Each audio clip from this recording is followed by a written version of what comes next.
Salut tout le monde, on se retrouve aujourd'hui pour une nouvelle vidéo chronique où je vais vous présenter un livre que j'ai adoré personnellement et voilà, je tenais absolument à vous le montrer en vidéo parce que j'ai trouvé ce livre tout simplement génial. Il s'agit de American Desperado de John Roberts et Evan White, publié aux éditions 13e Note. Petite information avant de commencer, les éditions 13e Note ont fermé définitivement leurs portes le 30 novembre 2014. Donc je pense que vous ne trouverez plus ce livre dans cette édition en neuf, à moins qu'une librairie ne l'ait pas vendu avant la fermeture et l'ait gardé pour essayer de le vendre maintenant. Donc peut-être que vous pouvez le retrouver en librairie, essayez de demander. Sinon, vous pouvez vous pencher sur l'occasion, bien sûr. Ou sinon, il y a éventuellement la maison d'édition Le Livre de Poche qui l'a sorti au format poche pour à peu près 8 ou 9 euros. Donc franchement, c'est abordable et ça vaut largement le coup. John Roberts est décédé 2 mois après la publication de ce livre et c'était un des cocaine cowboys, voilà, c'est comme ça qu'on les appelle, donc un des plus grands cocaïnomanes d'Amérique, voilà, qui a vendu des tonnes et des tonnes et des tonnes de cocaïne. C'était quelque chose d'assez impressionnant. Et donc Evan White l'a interviewé pendant 3 ans, voilà, ils ont fait des petites interviews et John Roberts lui a raconté toute son histoire. Déjà, il faut savoir que John Roberts est né d'une famille de mafieux, on va dire, entre guillemets, d'une famille de mafieux, donc avec son père qui n'était pas quelqu'un de très fréquentable, si on veut, et ses oncles également. Enfin voilà, il était déjà dans le bain étant tout petit en fait, et il n'a pas eu une enfance normale étant donné que son père n'était pas quelqu'un de normal, on va dire. Donc voilà, déjà ça commençait pas forcément très fort pour John Roberts, et forcément il s'est penché vers quoi? Vers le mal. Que pouvait-il faire d'autre, j'ai envie de vous dire. Il a fait la guerre du Vietnam, il a fait des choses absolument abominables pendant cette période, il a fait des choses abominables toute sa vie même.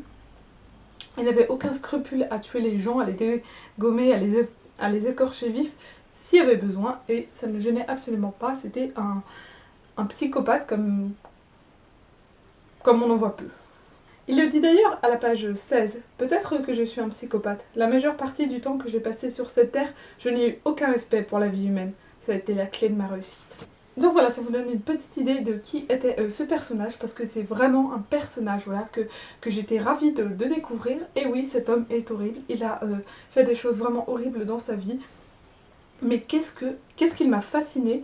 Personnellement, j'étais juste époustouflée et j'ai très envie de me jeter sur internet pour chercher des interviews, des articles, plein de choses sur lui pour en savoir encore plus, parce que c'est un homme absolument fascinant et auquel je me suis attachée au travers de son histoire.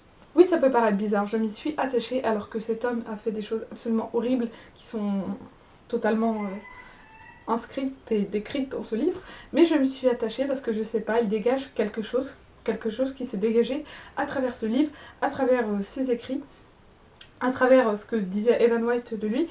C'est un homme plein de charisme et moi je l'ai trouvé fascinant et très intéressant et voilà, je l'ai bien aimé et pourtant c'est un salopard, hein. Franchement c'est une enflure. On peut pas dire les choses autrement, mais voilà, il a quelque chose de fascinant, quelque chose qui m'a fascinée. Je crois que je ne suis pas la seule d'ailleurs. Et donc c'était vraiment super intéressant de lire ce livre pour connaître un peu ce personnage, pour savoir aussi comment se passait une organisation de la mafia, les cartels, tout ça, comment est-ce que ça marchait, comment ils importaient, ils exportaient la drogue à travers les différents pays, les différents états. Tout nous est raconté, comment est-ce qu'il faisait, comment est-ce que ça marchait, et c'est juste quelque chose de très intéressant. C'est vraiment la première fois que je lis ce genre de témoignage. Vous l'aurez compris, c'est un livre que je vous recommande mais chaudement. Vraiment, essayez de vous le procurer, que ce soit dans les éditions 13e Note, parce que personnellement je les trouve très jolies, voilà, enfin, je trouve le livre très beau dans ces éditions, ou bien chez Le Livre de Poche, franchement, vous n'aurez aucun mal à le trouver, et je vous recommande de le faire. Si jamais je vous ai pas convaincu, je vous mets en barre d'infos le lien de la vidéo du Rouquin Bouquin qui le vend peut-être mieux que moi. Et vraiment, si avec lui vous n'êtes pas convaincu, je ne sais pas quoi faire de plus, mais je peux vous dire que vous passez à côté de quelque chose de génial. Voilà tout le monde, cette vidéo est désormais terminée, j'espère qu'elle vous aura plu et j'espère que je vous aurai donné envie de lire ce livre que personnellement j'ai adoré. Encore une fois, je pense que vous l'aurez compris. Je vais maintenant vous laisser et vous dire à la prochaine en vous souhaitant de très très bonnes lectures. Salut!